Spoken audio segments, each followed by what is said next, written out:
السلام علیکم، شام بخیر سارے پاکستان اور پیارے پاکستان۔ ایک ویڈیو میری نگاہ سے گزری اور پتہ نہیں سب کتنے لوگوں کی، مسلمانوں کی نگاہ سے گزری ہوگی، اور مجھے لگتا ہے کہ جس میں ایک رتی برابر ایمان کا باقی ہوگا نا، اس کا خون کھول اٹھا ہوگا اس ویڈیو کو دیکھ کے۔ نبی کریم صلی اللہ علیہ وسلم کا شہر، ادب کا شہر، جہاں آوازیں بھی نیچی کرنے کا حکم ہے، اس کے احاطے میں عربوں نے کسی کو زیارت کروائی اور گاڑیوں کے اوپر زیارت کروائی، یعنی شاہی پروٹوکول دیا گیا۔ یزید نے کیا کیا تھا؟ یزید نے اپنے گھوڑے باندھے تھے اور انہوں نے اپنی گاڑیاں۔ مجھے یہ کہنے میں ذرا برابر آر نہیں ہے کہ جو عرب ہے نا، جو خصوصاً آج کا عرب ہے، ان کی بغلوں میں آج بھی بت ہے۔ ان کے اگر حلیے ہم دیکھیں تو ان کی داڑیاں اسرائیلیوں کے جیسی، ان کا اٹھنا بیٹھنا اسرائیلیوں کے جیسا۔ یہ جو دوسرے لوگوں کو بولتے ہیں نا کہ مزاروں کی کمائی کھاتے ہیں، یہ نبی کریم صلی اللہ علیہ وسلم کے روزے کا استعمال کرتے ہیں، یہ حج کی ساری کمائی شراب اور کباب میں اڑاتے ہیں، یہ عورتوں کے اوپر اڑاتے ہیں۔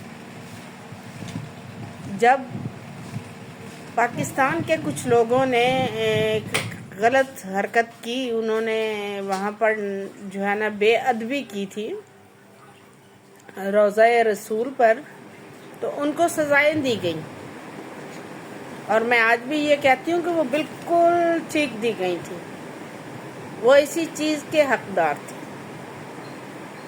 لیکن آج اندر پوری کی پوری گاڑیاں لے کے جانے والوں کے لیے سزا کون دے گا؟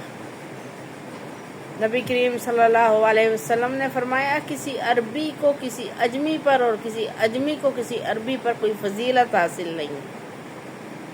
ان لوگوں کو سزائیں ملی، ٹھیک ملی، لیکن یہ تو نہیں ہے نا کہ اجمیوں کو سزائیں مل جائیں اور عربی جو ہیں وہ جو مرضی کرتے پھریں۔ خانہ کعبہ کے اندر جو امام ہیں، وہ امام صاحب کہاں ہیں؟ ان کو یہ بے ادبی، یہ بے حرمتی نظر نہیں آئی؟ یہ جو منافق ہیں، ان کی بغلوں میں آج بھی جو ہے نا بت ہے،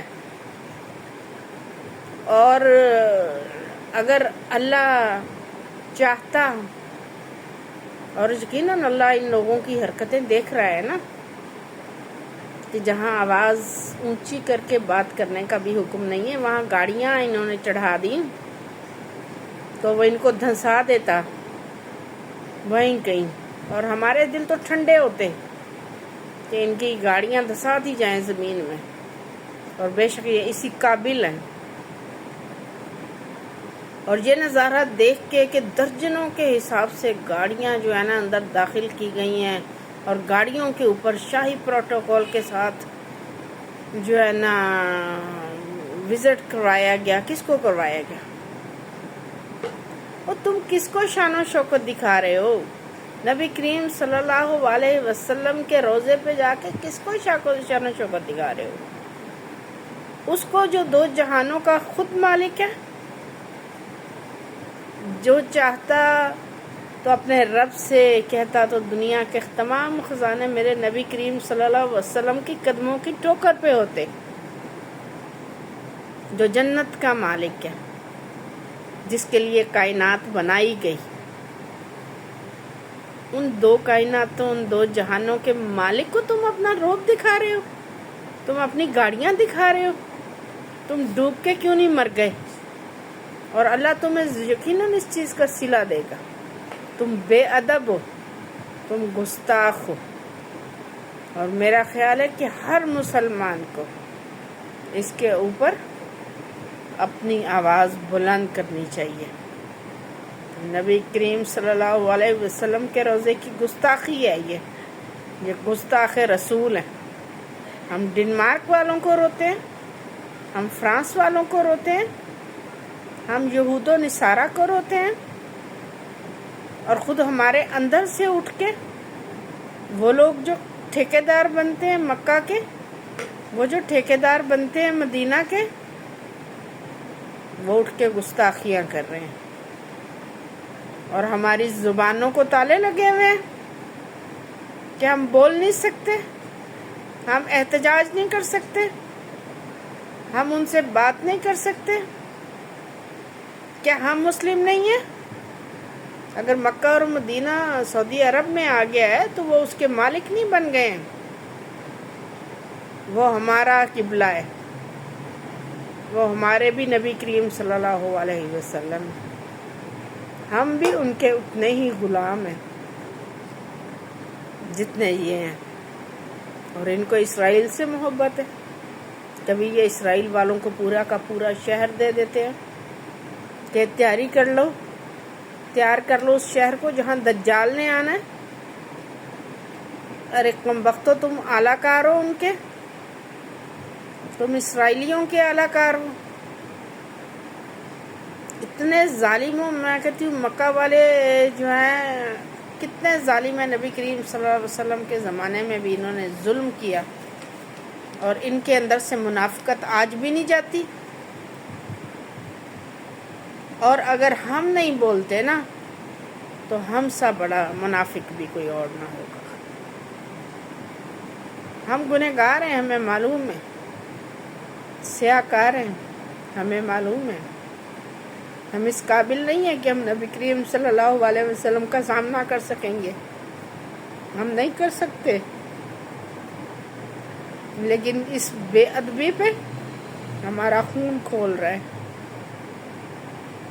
ہمیں دکھ ہے. ہم اپنی آواز بلند کریں گے، ہم بولیں گے، ہم کہیں گے کہ بے ادبی کرنے والے لعنتی ہیں، ابلیس کے چمچے ہیں، اسرائیل کے لونڈے ہیں. ہم بولیں گے، ہم کہیں گے.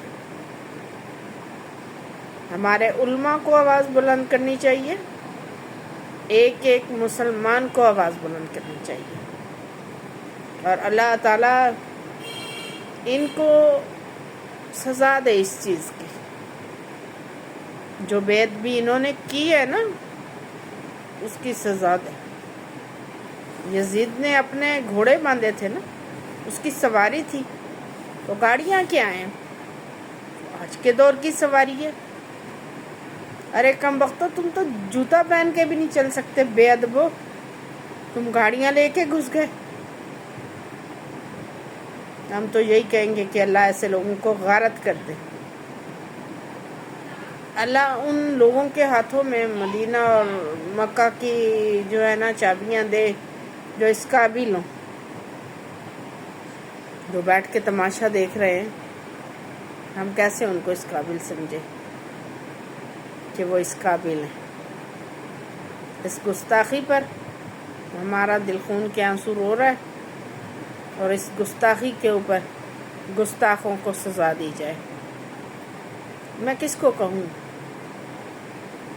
کیونکہ ہم سعودیہ کی سرکار سے تو مطالبہ نہیں کر سکتے، کیونکہ وہ تو خود شامل ہے. میں تو اللہ سے ہی رجوع کروں کہ میرے رب ان کو دنیا اور آخرت میں عبرت کا نشانہ بنا دے اور معاف فرما. ہم سب کو ہمیں نیک اور سیدھا راستہ دکھا. ہمیں مرنے سے پہلے صراط مستقیم پہ لے جا.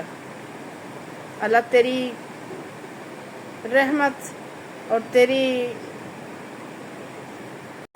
مرضی کے بغیر ہم سیدھا راستہ بھی اختیار کرنے والوں میں سے نہیں بن سکتے.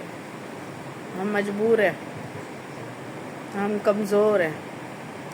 ہمیں معاف فرما دے.